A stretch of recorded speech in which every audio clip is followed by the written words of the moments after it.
Good evening. It is absolutely my pleasure to be here this evening, especially because of the guest that I have, Jennifer Hamady. My name is Dr. Christine Ranck, and I am the host of this Get Ignited talk show powered by Yakit.com. And so before I do anything else, I want to thank Yakit.com for the incredible privilege of using this amazing technology. And it is accessible for everyone, so please make use of it. It's absolutely amazing, the idea that we can have four people in all parts of the world talking to one another as if we're in a living room together, and that we can switch, these boxes that you see on the right and the left. People, you're welcome to call in and get on with your webcam and join us. And, we're so used to amazing technology that we forget to really be conscious of how amazing it is. So Yakit is truly amazing, and I just feel very lucky to have this opportunity. And then I have this amazing, and look, I think somebody's coming on. Hello. So, but I want to tell you about my guest tonight, Jennifer Hamady. It's just really a great privilege to have her on, and I'm going to read her bio so that I don't leave anything else. But first of all, I want to tell you that somebody has called her the Mother Teresa of voice liberation, and someone else has called her the Queen of unlocking the blocks. Jennifer is a voice coach and a counselor specializing in self-expression, and she's here in New York City with me. She works in private practice with musicians and non-musicians, anybody and everybody, to discover, develop, and confidently release their best personal, professional, and performance potential. So her clients are incredibly gifted people and very famous. Some of them, they are Grammy, CMA, Emmy, and Tony Award winners, as well as corporate clients across an array of different industries. Jennifer spent the early part of her career performing. She's got a gorgeous voice. Gorgeous. Performing with many of music's top names, including Stevie Wonder, Christina Aguilera, Patti LaBelle, Def Leppard, and Cirque du Soleil. And those experiences have been captured in her wonderful book, which I have read, The Art of Singing, Discovering and Developing Your True Voice. Jennifer conducts workshops and lectures all around the world on matters of creative expression, and she writes regularly for the Huffington Post and Psychology Today. And so I'm going to now turn over things just to Jennifer, and please say hello. I'm so happy you're here. I'm thrilled to be here. Thank you.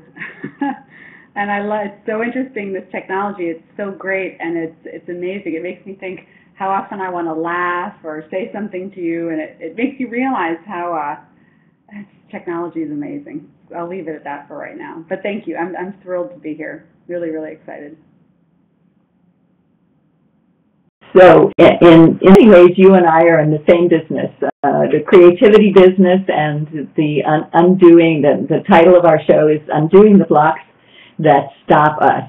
And of course, there are so many people, not only in performance situations, but in life in general, that have blocks that they don't understand, things that they just can't seem to overcome, that stop them dead in their tracks sometimes. And of course it's horrifying when you're a performer or a singer, or any kind of performance where you're up in front of people and you have to, and then suddenly whatever it is, you can't do it. You can't do what you want to do.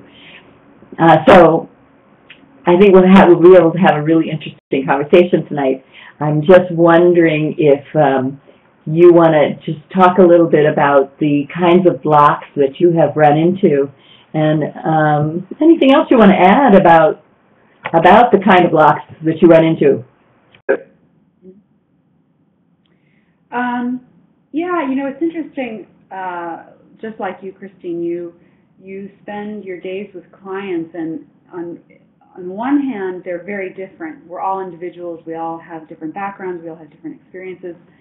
And so in that sense, every instance of of a block or performance anxiety is different. But you're right that if I had to sort of, I can easily look at the situation and say there's definitely some things that come up again and again. They might look a little different, but there are definitely themes that run through it. And I think, and there too is a difference in the way that those blocks present themselves to the singer or the speaker or the person, and what, in my opinion, is actually causing the block. So I'll speak a little bit to it, and please jump in if you want to add anything or if you want to redirect me. I think that there definitely is performance anxiety, whether you're a singer or a speaker. There's something physiological that goes on when you're preparing for an event. You know, we have a biological history of fight or flight, and even though we're not necessarily running from wild animals anymore, there's something in our neurochemistry that hasn't quite caught up with just cognitively knowing that you're safe when you get up to speak or to sing. So there's that goes on, and I think that there are definitely some techniques that people can practice, both physical and cognitive, to deal with, maybe not overcome, because it is a physical reaction, but there are things you can do to mitigate those effects. But I think the much more important issue that I see, and by important I mean prevalent, and that really gets in the way, that people actually think is the physiological performance anxiety, tends to be issues that really involve one's sense of self-worth, one's sense of personal value, one's belief of what is actually on the line every time they're going to perform or every time they're going to speak. And so in that sense, the blocks that I tend to see are when someone is preparing for performance or speaking engagement, they're really not just preparing for that engagement or that performance. They're preparing to have a conversation about, am I worthy? And I don't think that often people know that going into it, but once we have a chance to work together and sort of look at what they're really dealing with, how much of it is a concern about, will I hit those notes correctly, or will people like what I'm saying, or have I practiced enough, versus do I deserve to be here? I think then once you when you tease them apart, you can really look at them and deal with them more effectively.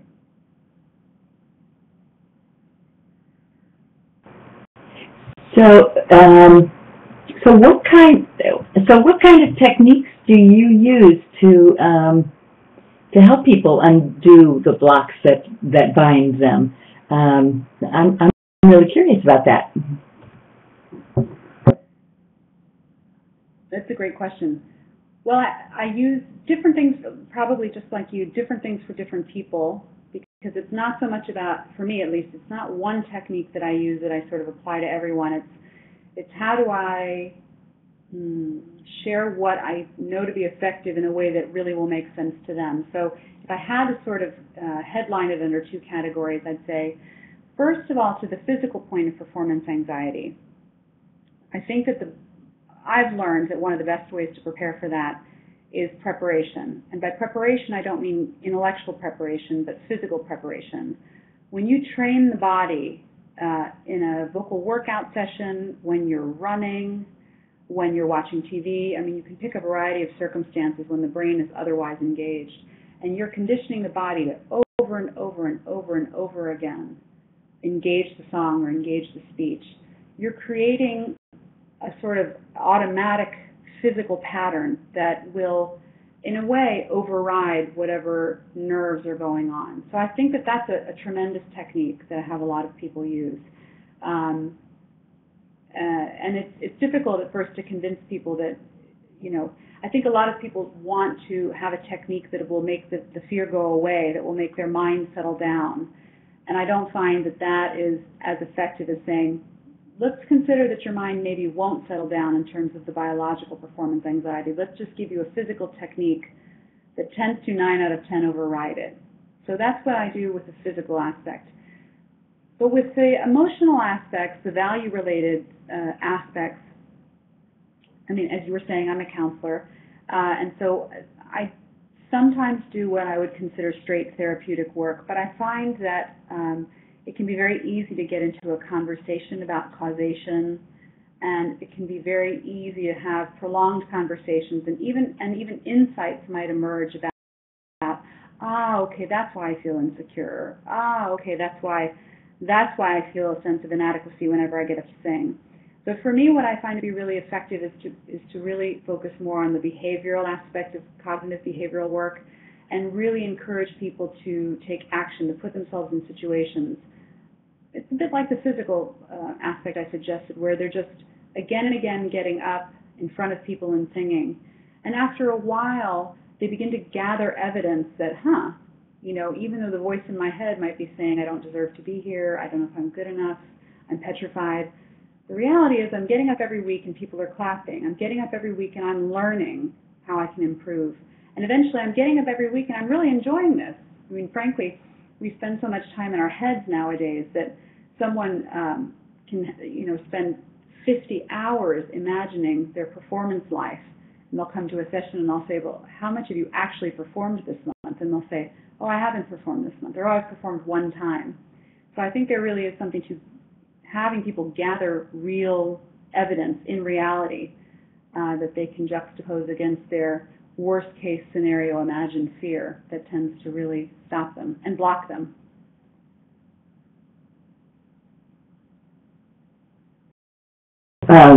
It sounds a lot like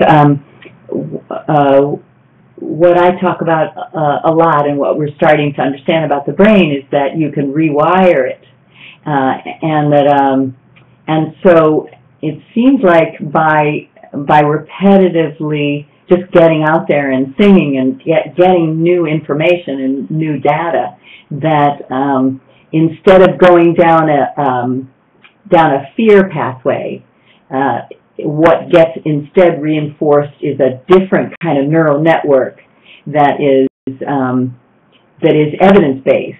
Oh, they liked it. I did great that time. They liked it. There's no reason to be afraid.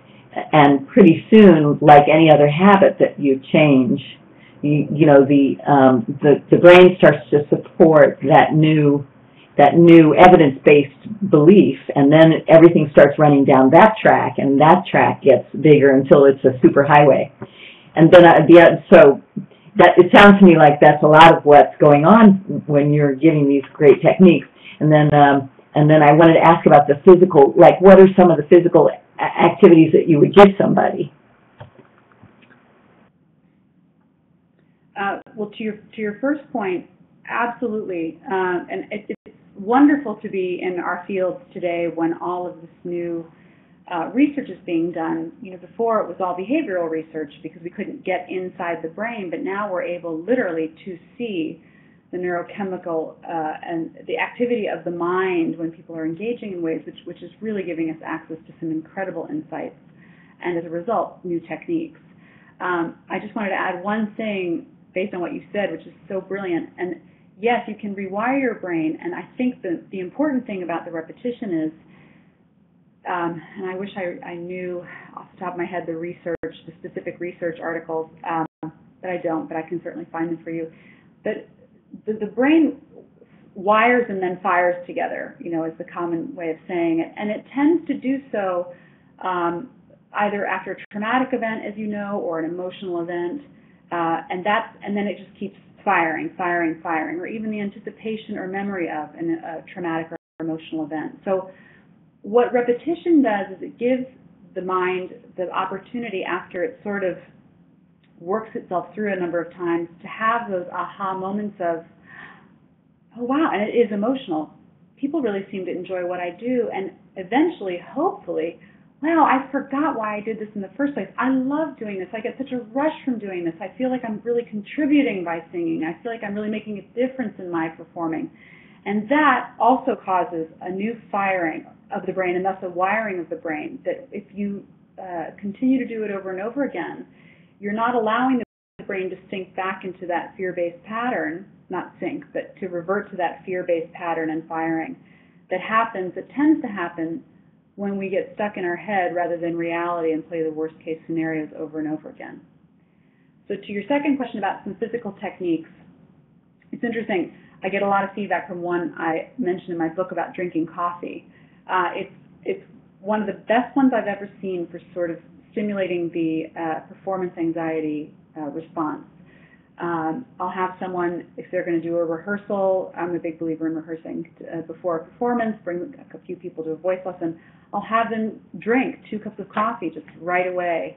And I'm not saying do it all the time, but it causes the heart to race. It causes you to begin to sweat. It causes an increase of oxygen consumption, and it really does simulate some of the experience of performance anxiety, which then you can deal with in the absence of actual performance anxiety. Another thing I think is great, and this is a great technique in general, just in my experience, for breath, and that is to sing or talk while you're running or jumping on a trampoline. You're obviously not going to on a stage be jumping up and down or hopefully running, but what it does is it gives you an opportunity with an external circumstance, an external physical circumstance, to learn how to sort of relax for a moment and observe this new situation and plan for it. Plan for it by just shifting slightly and becoming adept at learning to shift your physicality slightly so that you can accommodate a new situation. And that translates beautifully to performance anxiety. You're not jumping up and down, but, okay, wow, my heart's really racing. All right, I can manage this. I remember how I managed this with running. And everyone has their own experience of how they do that, but they both work wonders.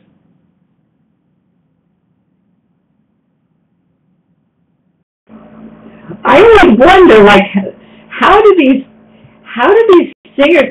Everybody now has to have, they have to have 50 dancers when they perform on. They have to have 50 dancers, and they have to sing and dance at the same time. And I'm assuming that not everybody is lip syncing. That some of them are actually in such incredible shape and have so much control that they can actually do that. So I guess they must be working with you, and you make them sing on a trampoline, and then by then any show they get on is easy. But the other thing is that what you're suggesting, especially any kind of like running and stuff, all of that right-left stuff, that bilateral stimulation. We could talk about that until we're green, but bilateral, anything right-left in the body, any kind of right-left stimulation of the body has a profound effect in terms of forcing you to relax, number one, and also giving us access to a lot deeper information in terms of resolving blocks. That's the kind of stuff I work with, and I know it's very similar for you. Yeah, Christine, I love talking to you because you always make me think new thoughts, and we should definitely. This is wonderful, and we should get together and have coffee after and carry on the conversation. But you reminded me of one of the things that I think is a great technique that I've used with certain people. Again, as you know, you pick what works for some people. So, for example, with EMDR, sometimes it's visual, sometimes it's audio. It depends on the person and what works. But what I was going to add is jumping rope is another fantastic technique. And the reason I bring that up is just to say to your point about of being able in the moment to sing and dance. What it also does is when we get nervous, I'm generalizing, of course, but when many singers get nervous or public speakers get nervous or people get nervous, we tend to, without the physical practice and physical repetition, we tend to pull in mentally and physically, which of course means holding our breath. So another thing that happens when you're training the voice and the body with a really intense physical practice, so you're singing and you're running, you're singing and you're jumping rope, you're singing and you're whatever it is that you're doing that's physical, that conditions the body to think, when I go into performance mode, I exert more physical energy, which helps to really physically effectively combat the mental aspects and the physical aspects of performance anxiety. So there's no retreat. A lot of the cracking that happens, a lot of the kind of high breathing that happens comes from not a shutting down, but a hesitation in the physical engagement and the breathing engagement. So it's another reason why the physical practice is really, really extraordinary.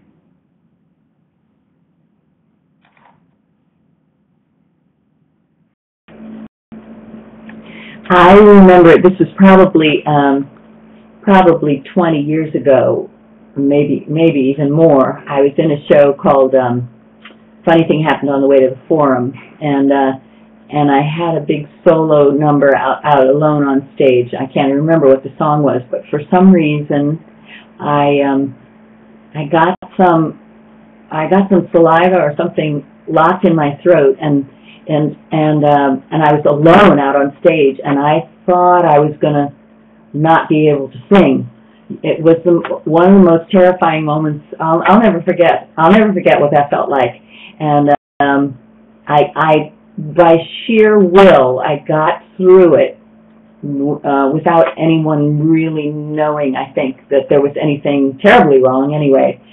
But then for the next 2 or 3 nights, I was a little scared about what was going to happen. And I had the thought that this could turn into a full-blown phobia or anxiety disorder just because of that one traumatic experience. So it didn't. For whatever reason, I kind of talked my way out of it. And after 2 or 3 sessions, 2 or 3 times of singing just fine, it of course went away. Luckily, had it happened repeatedly, I think I might have been in big trouble in terms of undoing that trauma. But had it developed into a trauma, a thing where all of a sudden I couldn't sing anymore, or I was afraid that it was going to happen, I'm not sure. But without putting you on the spot, I'm just curious. How might you have worked with that? Do you have? I'm sure you've dealt with things like that, or whatever you want to say about it. And no, please put me on the spot. I love it. I'm having a great time. I'd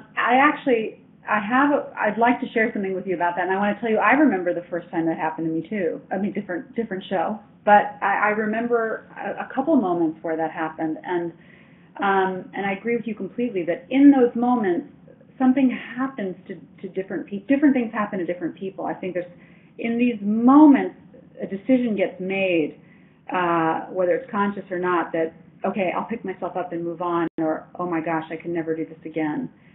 Putting that aside for a moment, I think one of the best ways to deal with that, the way that I deal with that with singers and speakers, is preemptively by having a conversation about our expectations in performance.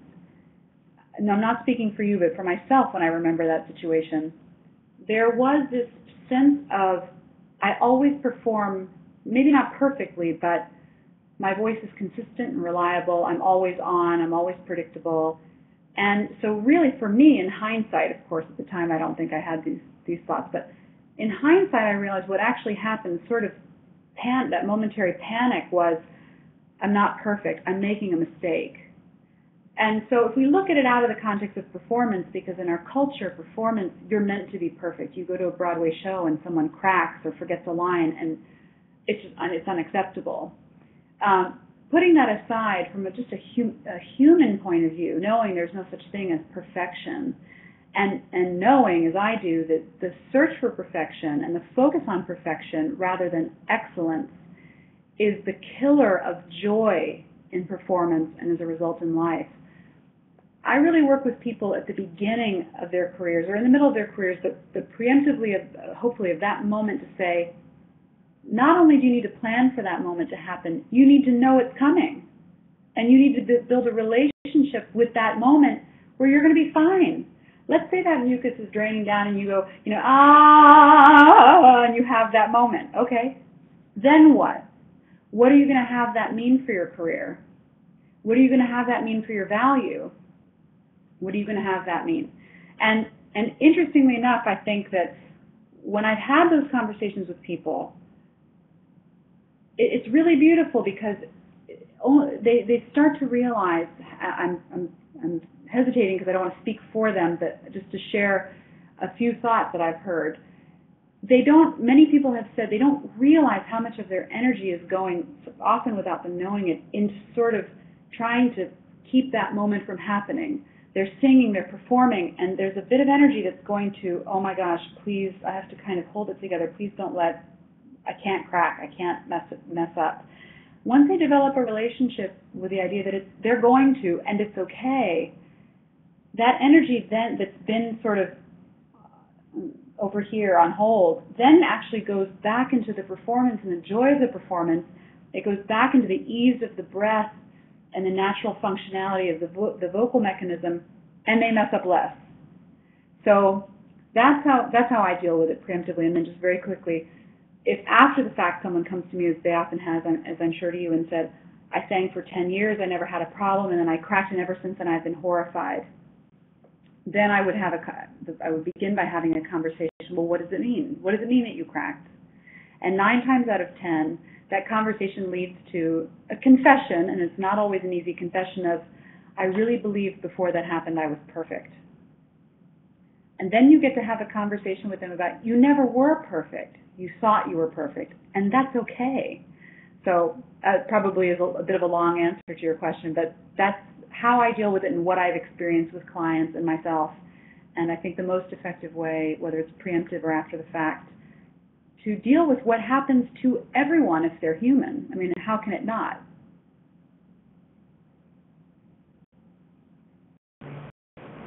I love that. I wish that I love that. I wish that I had that kind of coaching or that kind, had someone work with me in terms of making mistakes on stage. And the other thing is that I don't know if you probably are not watching American Idol. First of all, by the way, Jennifer has sung as a backup singer on American Idol. But anyway, I have not watched that show at all ever. But for some reason, this season I turned it on, and right now they have some of the most extraordinary singers, really, have to be in the world. It's unbelievable. But the coaches and the judges keep saying to them, well, first of all, they, unlike what you're talking about, they do have to sing absolutely perfectly. They have to, and in a particular style. However, the judges keep saying to all of them, your truth has to come through. Your experience, you have to come through the song. You can't just do it technically, obviously. We have to know that it's the truth for you. And so what you're talking about is by people avoiding this thing that they're afraid of, like it's over here and this thing that, oh God, it just can't happen, it can't happen. It takes away, it seems like it focuses your unconsciously anyway, at least unconsciously, this energy over on the what can't happen. So when you open it up like that so beautifully, it opens that up and it takes away all of that focus on something so negative and opens all that energy up for use to make it real, and truthful in the most authentic way. It's fantastic. It's fantastic. I have an example that I think will further illustrate the point.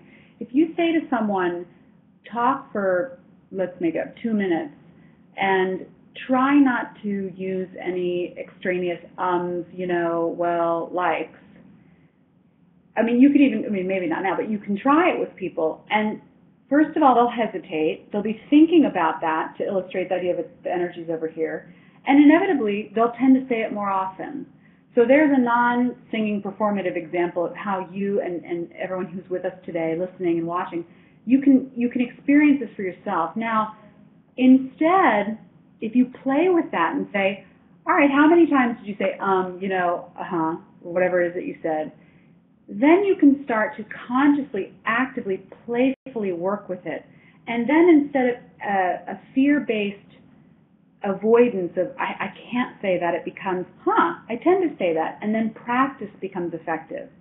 With those singers on American Idol, they're excellent singers without a doubt, and there is an inordinate amount of practice with repetition, physical and mental. Practice. They're nailing those notes again and again and again and again, so that hopefully they're not concerned about, will I crack and mess up, but their bodies are on such automatic pilot to nail those songs well. This is true for hopefully every performer, professional performer, so that their minds can then, instead of being afraid of will I mess up, can manage the variables of resonance or, okay, do I want to woo that side of the audience or this one? Or, okay, I have a little congestion today. How do I manage that? You need the mental focus to be able to deal with those mitigating factors rather than, I can't crack, I can't crack, I can't crack. And so, yes, I think that even at the top levels of performance, in my experience, to have a relationship where you're much more focused on everything being integrated and how can I really enjoy the art of practicing this and the art of playing in this venue, you will inevitably be not only more successful but more joyful and therefore truthful, to use your word, than someone who's going on stage and psyching themselves out to say, don't crack, don't crack, don't crack, don't crack. I think those are the ones that end up cracking, vocally and personally often. So. Yeah, well, what you think about, what you focus on, that's what happens. It's like, I don't know if you've ever ridden a bike. For the first time I was mountain biking not too long ago, and so you have to stay in this path, and it's bumpy, and there's rocks, and there's all kinds of stuff, and I was heading toward a rock, and I didn't want to. I wanted to miss this big. It was this huge rock, and I wanted to miss the rock. But I kept looking at the rock and going rock, rock, rock, rock. Rock. And because I was focusing on the rock, I went right into the rock. Instead of, if I had just looked away, even an inch, if I had just looked away an inch away from the rock, where you look is where you're going to go.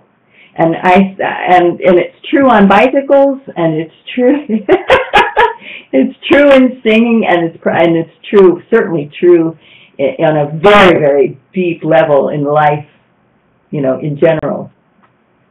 So yes, I think it's brilliant to get people off of that fear that oh my God, this can't happen, this can't happen, this can't happen. And not to change the subject, sort of, except that I just am so curious about what goes on behind the scenes in American Idol. I don't know if you can give us any of the dish, but it would be fun to hear about it if you can. Sure. And actually, I even wrote an article about it, which I'll send to you at some point, because I wanted to capture my experiences. It was surreal. The first time I did it, I sang for Hollywood Week on season 6, and it was amazing. So for those of you who might not be very familiar with American Idol, Hollywood Week, I think, is the top 30 singers that are chosen from the cattle calls and around the country. And so they're all coming together to Hollywood for the first time, and they're going to sing with a pianist and backup singers in front of the judges for the first time. And I'll share a few things, and please then ask if I've missed something specific you want to know. But a few things come to mind. The first one is just how much talent there is in the world, which is such a beautiful thing. Another thing is that people have their opinions about American Idol and The Voice and shows like them. We all do. But one thing that I was so moved by was the idea that when there's so much violence on television, and there's so much on television, and that music is being sung, and people are singing, and a whole generation of people are saying, no longer I want to grow up and be on Law and Order, but maybe I want to grow up and sing. I think it's such a productive and wonderful thing for our culture, and I think that doesn't often get highlighted enough.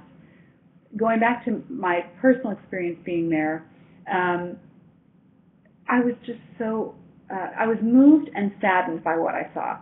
I was incredibly moved by the talent and the determination by these young men and women, because, they're young. I don't remember now. I think it was everything from 15. I don't remember 15 to whatever. They're so young. Some of them were half my age, and they are just so determined and so focused and so mature, and I really admired that. And you could tell this was something that they really viewed as an opportunity. Every single one of them, and I'm not just saying this, was humble, gracious. It was really beautiful. The thing that saddened me a bit was there was so much just some of them were just terrified, you know. And of course that's part of performance for some, that's part of television for some. But it's hard. It was hard to see. I mean, you know, you have for most of them that I chatted with, this was their life dream. It's what they'd always wanted to do. And you know, a couple of them are thrown up, you know, because they can't. It's just so nerve-wracking. And again, I'm not saying that that's wrong. I'm just saying it is a little sad, you know, to see that so often those two things go hand in hand, you know, anxiety and passion. But no, it was wonderful, and it was really cool being at the time it was the Kodak Theater and meeting the judges and being a part of that world, just looking around and saying, I've been a part of something that is a cultural, you know, it's a cultural icon in our modern world right now. That was very, very surreal and fun. Really fun, really fun. It's a talented group of men and women in the band. The music director, Ricky Miner at the time, and the voice coaches. They're all great, really, really great, talented people. So it sounds like then that they're once they get to a certain level, they're rehearsing and stuff. They keep them busy all day long, just rehearsing and preparing these songs and working with backup singers, and because many of the songs are big production numbers. I know there's a lot going on, and I guess so. I'm assuming lots and lots of rehearsal all throughout the week. Is that just? Yeah, I wasn't there for, you know, as per the nature of the music business. I was brought in. The three of us were brought in when they're about to do the singing and the taping. So I think, and again, I'm not the right person to ask, but I think there's a lot of, in Hollywood Week, there's rehearsing and practicing and group singing. But I think actually the focus on that week is a lot of improvisation and throwing them in situations. For example, when they came first to sing with us, with the pianists and the backup singers, we'd never sung with them before. We'd never sung with them. They'd never met us, and they'd never been on the stage in front of them, in front of the judges. So that, even though yes, they do, I think for the show itself, with the band, not a lot of rehearsal, but some. There are also experiences like the first one that I did with them, where they've never heard the backup singers before. They've never maybe even run it with a specific pianist before, which is unnerving, but it's like life, right? How many times have you or I got into a situation and not only is the situation entirely different, but can you sing a different song or in this key or put these headphones on, or oh, you know what, you're gonna go on right now instead of an hour from now. That's part of performance life, and so I think they do a beautiful job of training singers. It's another thing I think that people don't think about. These shows do a great job of training singers, and they do a great job of highlighting what areas singers are not prepared for, because so much of training is standing in front of a piano perfectly straight, non-emotive, and singing scales and songs, and that's not performance.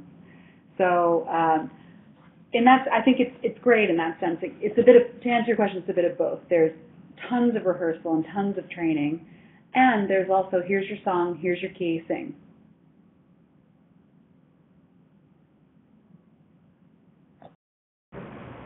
It just takes wow. I mean, it takes a lot of guts and confidence just to do that. And just one more question. You sang with Cirque du Soleil, and it sounds like there were just absolutely enormous audiences. So that must have been really a thrill. My favorite scene in the movies is I don't know if you ever saw The Rose with Bette Midler. At the end of the movie, she's coming in she's late for her big concert, and she's coming in by helicopter, and they're flying over this enormous stadium where people are just screaming for her, like 30,000 people or something. And it's it's electrifying. I've never performed in front of an audience that big, but it sounds like possibly you have. Yeah. I was in a show called Delirium, and there were a few lead singers, and I was one of them, and it was uh, amazing. And yeah, I don't remember the largest audience we performed for. We performed at Madison Square Garden, and I think it was in Budapest that was the largest stadium. But they were all about the Madison Square Garden size. And I think I can only obviously speak for myself, but a few things happen. At first, of course, you're just overwhelmed. But I think honestly, it's so overwhelming that you stop thinking of it as performing in front of an audience that large. To begin, the lights are so bright, as you know, that you can't see very far. I mean, you know how many people are there, and when the lights turn a certain way, you can see them. But I think for me, I just really I kind of held on to the people in the front row, or held on to the idea of a certain number of people that I was really singing to and communicating with. Because I think beyond that, my brain, just you can't handle. I'm singing for 10,000 people, so I'm thinking as I'm speaking. I'm discovering the answer to your question while I say it. But yeah, I think that so after the first few weeks, you know you're singing for that many people, but it doesn't occur to you like, oh my gosh, I'm singing for that many people. And interestingly enough, I'll tell you, when I had time, we'd have breaks, and I remember on one break I flew to Atlanta to sing a private gig for ASCAP, one of the performing rights organizations, and I think it was 50 people or something. And I remember they contracted me, and I was excited, and I was terrified. So how about this? I was terrified to do that, even though I just the 2 nights before sung for all these people. And I realized something, and this is something maybe we could talk about another time. And this is true of human nature. I think we can adjust to anything. We can adapt to anything, and it can become a norm. It can become normal to us, or we can develop a normal relationship with it. It's the change that can be jarring. So to flip it around, if you sing for 50 people night after night with a band or at an open mic night, and then you go in front of 10,000 people, you're going to have a bit of a shock. Well, I had the same shock the other way, and I think it's really because it was just the difference. Now I'm in a room with people, I can see them all. I can hear them all breathing. I can hear them drinking their, rum and coke while I'm singing. So it was neat. It was neat in that way. This is the comparison.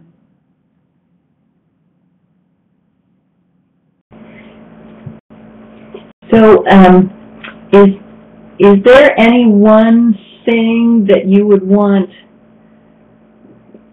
like if you were working with somebody and there was you only had time for one thing, is there any one thing you would want to make sure a singer, or performer, or whatever should do or should know? I don't know. What's the most important thing, do you think, or whatever? Oh, wow. Well, there's a couple things that come to mind, and just raise your hand if I'm going on too long, so I can stop. I think that if we're talking about a singer, I'll just say to begin, I'm not sure if you meant singer or all performers, but it can also apply to dancers and actors. I'd say, even though in our culture we teach singing as an academic thing, I would tell singers, remember, it's an instrument that lives inside of you and that you use every day when you speak. No one can teach you externally how to use this instrument without you really taking ownership of it first. So that's what I would say. I would remind people that you really are your own best teacher. You breathe with your instrument every day. You speak with your instrument every day. You modulate, you go higher and lower every day without too much of a conscious thought. And that's the place you want to start from, both physically and psychologically and emotionally. You know your voice, you have an intimate relationship with your voice. Begin there. Everything else is just icing on that cake. I think that too often people go into lessons or learning of any kind with the voice like, I don't know anything, teach me a foreign set of skills. And that lack of confidence and that approach, I think, tends to not only physically not work as well, but causes a lot of, takes away the joy and causes a lot of lack of confidence. I'd say one other thing. I'd remind singers to consider why they fell in love with singing. You know, so often we have a moment where we fall in love with singing, and we often lose that joy and that place and that memory as we then have it become a professional pursuit, as we then receive validation for that pursuit. I work with so many singers, professionals, not professionals, and they don't seem to love singing anymore. Sometimes they'll say, oh, I just sometimes think of quitting and moving, living on the ocean and starting a restaurant. It's like they're almost even tortured by it. And I think it's important to remember why you fell in love with it. And this is, I hope this comes out okay, but it's just singing. It's just singing. Everything else above and beyond that that's complicated is something we've made it mean. It's value we've added to it. It's drama we've added to it. It's just singing. And so enjoy it. It's a gift. Enjoy it, share it, celebrate it. So those are the two that come to mind right away.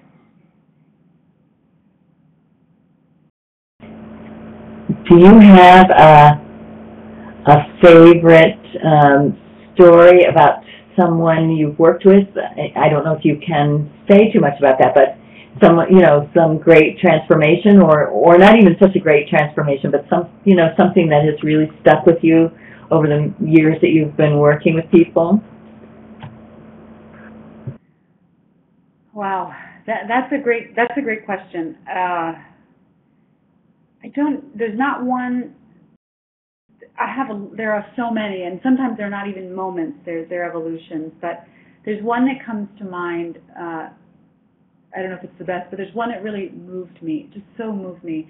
I was working with this singer who was breathing rather high, and so maybe for some people that might not know what that means, she just basically wasn't relaxing into her breathing. It was very tense and a little forced, and so, and actually I think this happened in our first session together, so that makes it rather precious. I was really encouraging her to relax and release into her body, and often vocal issues are also, the voice in my experience tends to mirror the mind and the body. So if you're having trouble with a lot of tension in your voice, there often is tension in the mind and in the body. The voice is just reflecting what's already there. And I asked her to sing, from her sternum, and then sing from her stomach or sing from her hips. I don't remember what I was saying. I was speaking whatever language I thought would be effective for her. And then at one point I said, I want you to sing from your soul. And I'm getting emotional. I was remembering this, and she had her hand on her stomach, and she looked at me and she said, I don't know where my soul is. And it wasn't a sad thing. It was actually very beautiful. It was as if I've never considered that before. And then she started to cry and held her stomach and just started to laugh, and just opened up. Her breath opened up. Her body opened up, and she said, thank you. I for the first time in my life, I feel like I've fallen in love with myself and know who I am. And, I'm getting choked up thinking about it. And those moments, again, in our culture, we spend a lot of time in our heads, and often it just takes that experience of going into your body, really becoming in touch again with yourself, giving yourself permission to breathe and feel your voice resonate. It can do magical things. So that was very special, and I still work with her occasionally today, and it's beautiful to see in her personal and musical life just the changes that have come in part perhaps because of that beautiful epiphany.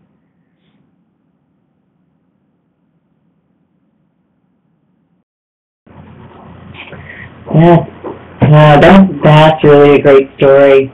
I actually, it makes me think of one that is a story of a case that I've been teaching this course, and I'm teaching a webinar this week and for the next 3 weeks, and so this story kind of came up in my memory, and I was talking about it the other day. So it's kind of right there, but you reminded me again.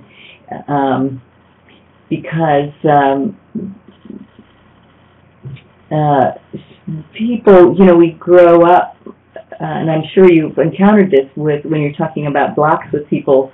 We grow up from childhood learning something about ourselves that might not be accurate, but because of trauma or the way our parents talk to us or whatever our environment, whatever's going on around us, as children we have very kind of black and white thinking, and we don't have the knowledge and to understand the subtleties of adult life. So when something goes wrong around us, children frequently assume it must be me, I'm just bad. It's very black and white thinking. But as you grow up, if that kind of belief doesn't get resolved somehow, you end up having this kind of full-blown self-esteem, that poor self-esteem feeling. And I had a client, and so the goal is to really to change those beliefs because they don't work anymore and they're not accurate. But we have such a powerful belief that our brain just sticks with that, and then no matter what the evidence is all around us, there's other evidence to the contrary, but our brain won't let us see it and experience it. It's like having blinders on. So anyway, this guy, a young man, came to me, and he was performance anxiety-wise. He was working on passing his pharmaceutical test, and he had flunked it 3 different times. And he was convinced that he was stupid and just wasn't going to be able to do it, and so he came to me for EMDR. For those of you who are watching who don't know what that is, it's eye movement desensitization reprocessing, and it's a very effective trauma treatment. So anyway, he put on the headphones, which it sounds like you also use a bilateral headphones. It's a sound that goes right to left, back and forth instead of stereo. Has a very profound effect on the brain. Anyway, he immediately in the first session he was talking about being afraid of this pharmaceutical test. He was not going to be able to do it. Performance anxiety to the hilt, and he immediately had a memory of what had happened to him when he was 10. He was riding his bicycle through the woods, and a man came out of the woods and knocked him off the bike and dragged him back into the woods and told him that he was going to rape him and then kill him. And this boy, his name was Jason. That's not his real name, but I'll call him Jason. Anyway, at a pivotal moment, he before anything really, really terrible happened, he turned around to the man who was behind him and he said, my mother died yesterday. And the man got startled and ran off, and Jason was fine. He saved himself. And unfortunately, because of a series of things, he decided from the age of 10 that was the stupidest thing he could possibly have said. It was a wussy thing. He should have cursed at this guy. He should have beat him up. He should have been a man. He should have, all this physical stuff that he felt he should do, and that was just a stupid wussy thing, and what an idiot I am. And he internalized that and then began to believe that throughout his life, so that by the time he got to me, he had a full-blown case of I'm stupid and I make bad decisions. So he's in this memory, and he's seeing it unfold in his mind with the headphones on, and I could see he was looking at the man's face. He was really, really looking at the man's face, and all of a sudden I saw his facial expression change, and he went, oh my God, oh my God, oh my God, oh my God, oh my God, and then it turns out he said, that man, he has my father's face.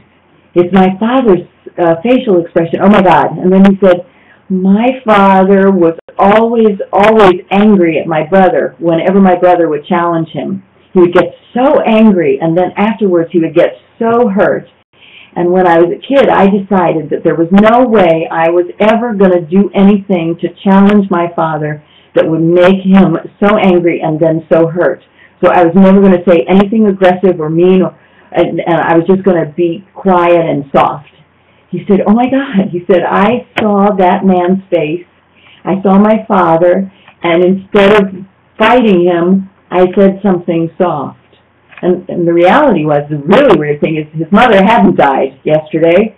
It came from his gut. It was the most incredible, creative, intuitive, spectacular thing that he did to save his life.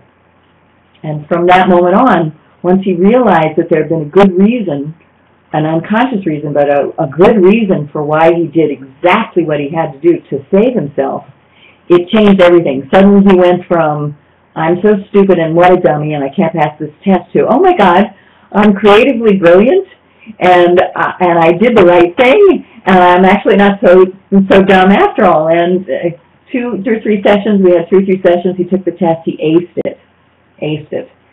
So that's what we're talking about when we change that belief. It changes, first of all, it changes the neural networks. He went from instantaneously from "I'm stupid" to "I'm creative and brilliant." Like that, just like that. It can happen that fast. So anyway, now I went on and on, but I know you know what I'm talking about, and I assume that you must be doing those kinds of things all the time in large and small ways, just like I do in large and small ways, but with people who are in a constant setting of having performance anxiety, where it feels like your life is on the line when you're standing up in front of a bazillion people.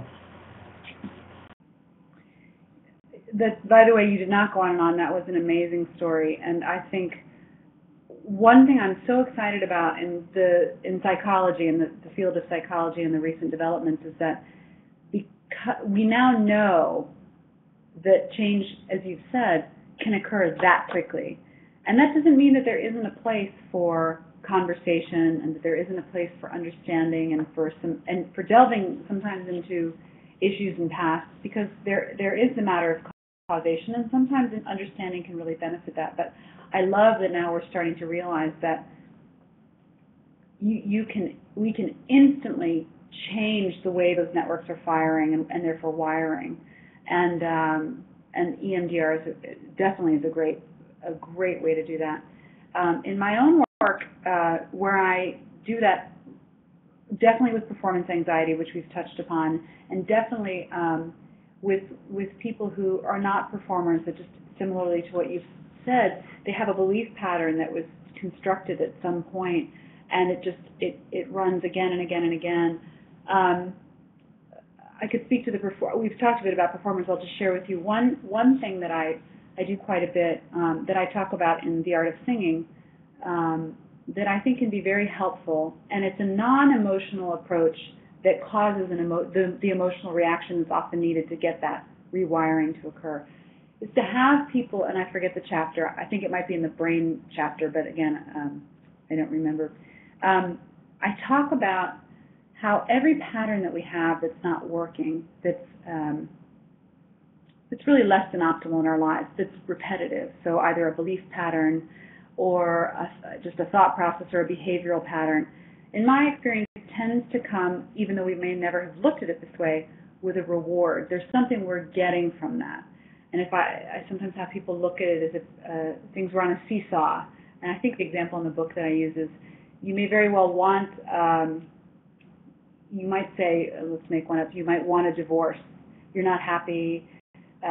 You want to leave, but the reality is, I try to get my seesaw in here on the camera.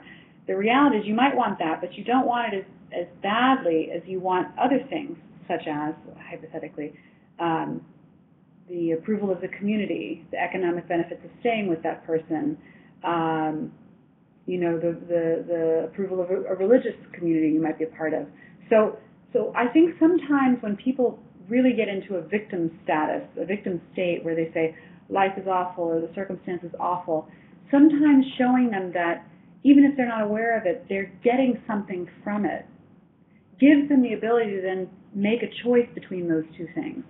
And again, that's more of sort of an insight way of looking at it, but often that realization for someone who's never known that they were getting any benefit from what they perceived to be a terrible situation really allows them to have a really rather emotional experience of, oh my gosh, without knowing it, I've been choosing that result. I've been choosing that reward without knowing it, and I don't have to choose that anymore. So I find that to be really, really powerful with people when they're dealing with that type of situation. And I'll just say very briefly, with performers, what I try to do is the same thing, but with somatic interventions, with physical interventions. Rather than having a conversation about technique and what you should be doing with your palate or your this or your that, is forcing them to have the physical experience of correct, effortless singing without the mind's involvement, and letting them have that aha emotional moment of, oh my gosh, that was so easy, that was so effortless, that felt so wonderful, it sounded so wonderful. And that causes them physically first and then mentally as an observation to want to do it again and again. So yes, those interventions that cause an instantaneous positive reaction that then the mind and the body wants to recreate, they're amazingly powerful. And as you said, it can happen in an instant, just an instant. And it's so rewarding, as it is, I'm sure, for you to see that happen, to think, wow, it's just very inspiring.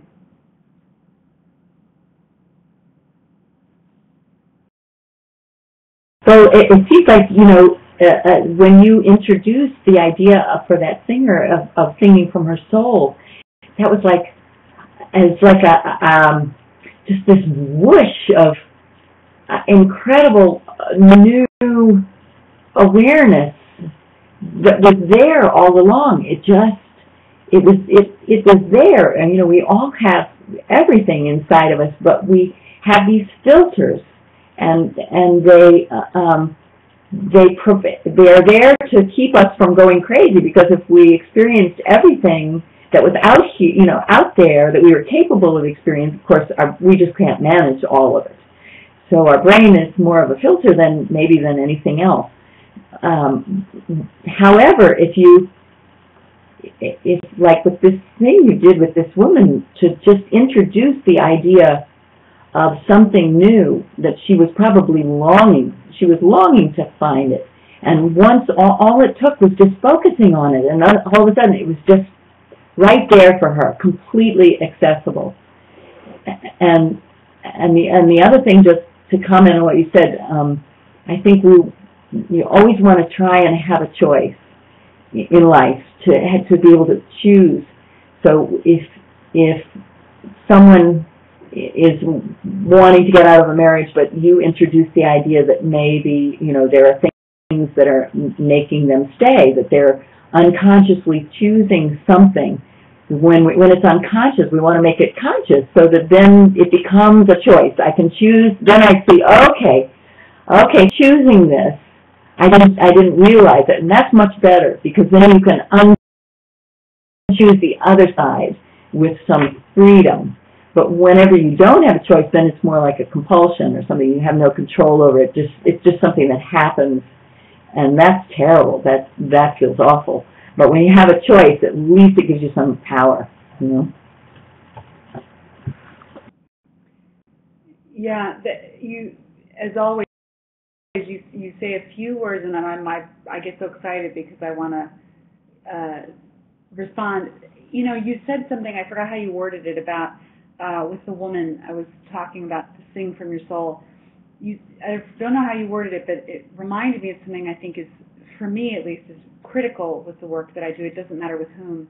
And that is, I think you said something to the effect of, it's already there inside of them. And I believe that. I believe that everything people need to live their best life, sing their best, perform their best, be their best, we all have it. We all already have it. And as I'm saying this, I'm concerned it sounds a little cliche. I don't mean it that way.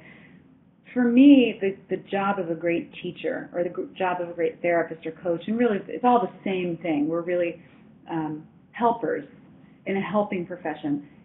For me, my primary job is to listen. Is just to listen, and then just to show, as if I'm holding up a mirror, just to show, to listen for what's being said and not said, to listen to what's being sung and not sung, or whatever version of that, and then to say, have you seen this? Or let me change the angle. Have you thought of that? And I think that I touched earlier upon the idea that having confidence and a real self-honoring in any learning process is critical. And I think, therefore, I believe and I hope that I foster that type of an environment no matter who my clients are.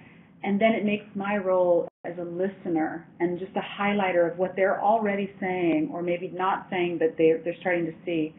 It becomes this beautiful process where I'm helping and watching someone reveal themselves to themselves. And I think that that's, the way you said it was beautiful, and that's really how I view the helping professions in general, whether they're musical or therapeutic. I think that that's really what it's about.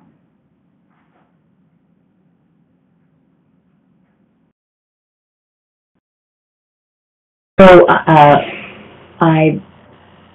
I don't know if there's anyone watching who would like to ask Jennifer a question, but even if you don't want to come on camera, you can write it in our chat room, which you'll probably see in the bottom half of the screen. And we're probably going to have to stop in a minute. It's getting late, but I'm just curious if there's anything else. First of all, tell people how they can get in touch with you, and I want to encourage everybody to think about reading your incredible book, The Art of Singing, because and even if you're not a singer, it's full. Now that you've met Jennifer, it's just full of Jennifer-isms, and you don't have to be a singer in order to appreciate and get a lot out of it. It's like a book. It's not a singing book. It calls itself a singing book, but it's really a life book. So I would recommend it to anybody. And it's called The Art of Singing, and maybe you can tell people how to get that and how to be in touch with you if they would like to come in and see you if you're in New York or wherever, whatever. Thank you for that, by the way. That's so sweet. And you should definitely mention your book, too, Ignite the Genius Within, which is fantastic. You can get a copy of the book anywhere, Amazon, Barnes & Noble, and the website is theartofsinging.com. And you can contact me through that page or through my website, which is findingyourvoice.com. And, yeah, any questions you might have, or if you want to set up a session or come to a workshop, I'd love it. And I'm happy to answer any questions, even about this conversation. I look forward to it.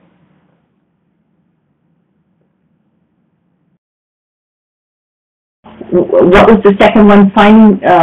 Theartofsinging.com. I got that, and then findingyourvoice.com. Is that what's okay? I'm just typing it here. Finding. See, this is another fabulous thing about it's so amazing, this Yakit thing. It's just absolutely amazing. Okay, so findingyourvoice.com, theartofsinging.com. You can find Jennifer Hamady, talk to her, and work with her, and just have an extraordinary experience. So let me see. I feel like there's one other question I wanted to ask you, and then we'll close. Let me just think what it is.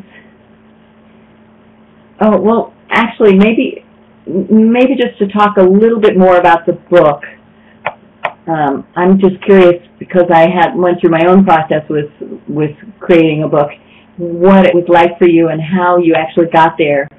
And so that will give you a chance to talk more about the book, because I really think people should think about getting it. Thank you. Well,